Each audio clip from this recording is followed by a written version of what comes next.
அண்ணா என்னண்ணா பண்ற? ஏய் வர்ஷினி, காலங்காத்தால எந்திரிச்சு போன நோண்டிட்டு இருக்க. போ, அண்ணனுக்கு ஸ்பெஷலா ஒரு ஏபிசி ஜூஸ் போட்டு எடுத்துட்டு வா. நான் எதுக்கு எடுத்துட்டு வரணும்? அதான் உனக்கு கல்யாணம் ஆயிடுச்சுல்ல, உன் ஒய்ஃப் கிட்ட சொல்லு, அவ எடுத்துட்டு வருவா. ஏன் நீ செய்ய மாட்டியா? போ, மரியாதை போய் எடுத்துட்டு வா. போ. முடியாது. என்ன பண்ணுவ? முடியாதா? ஏய் போடி, போய் எடுத்துட்டு வா. போ. ஏய் விட்றா. ஏய் என்னடி அடிக்கிற? ஏய் ஏய் வேணாம் சொன்னா கேளு. ஏய் பசி நில்லு. ஏய் ஓடாத நில்லு. ஏய் வர்ஷினி, வர்ஷினி ஓடாத சொல்லிட்டேன். ஏய் என்ன பண்றீங்க? திமிருங்க. ஜூஸ் பண்ண இருங்க நில்லுங்க. ஜானு பிரே ஒளிஞ்சிட்டா உன்னை அடிக்க பண்ணி நினைச்சியா? சிபி சிபி பாருங்க. நில்லு. ஓடாத சொல்லிட்டேன், அப்புறம் திருப்பி ஓவர் அடிப்பேன். நில்லுன்னு சொல்றேன்ல. நில்லு. அடி. ஏய் இருங்க. ஜனமா பாருங்க ஜனமா, அண்ணன் என் முடிய பிடிச்சு எழுத்துப்பாம பண்ணிக்கிட்டு இருக்கான்.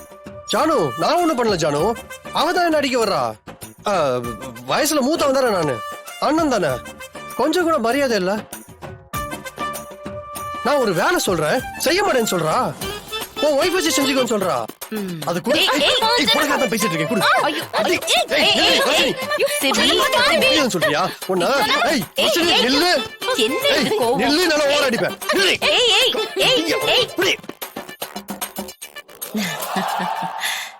என்ன தமிழ் வித்தியாசமா இருக்கா? சின்ன வயசுல இருந்து இதே பஞ்சாயத்து தான். தினமும் நான் தான் 2 பேரோட வம்புக்கும் பஞ்சாயத்து பண்ணி வைக்கணும்.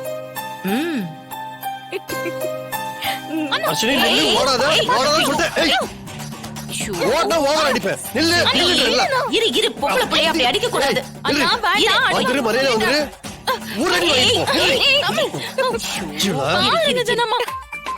என்ன நீங்க ஒண்ணுமே கேட்க மாட்டேங்கிறீங்க? எப்படி அடிக்கிறோம் பாருங்க. 2 பேருக்கும் என்ன வயசாகுது, இன்னும் இப்படி பண்ணிட்டு இருக்கீங்க? அவளுக்கு கல்யாண வயசாகுது, உனக்கு கல்யாணமே ஆயிடுச்சு. இன்னும் சின்ன குழந்தை மாதிரி சண்டை போட்டுட்டு இருக்கீங்களா?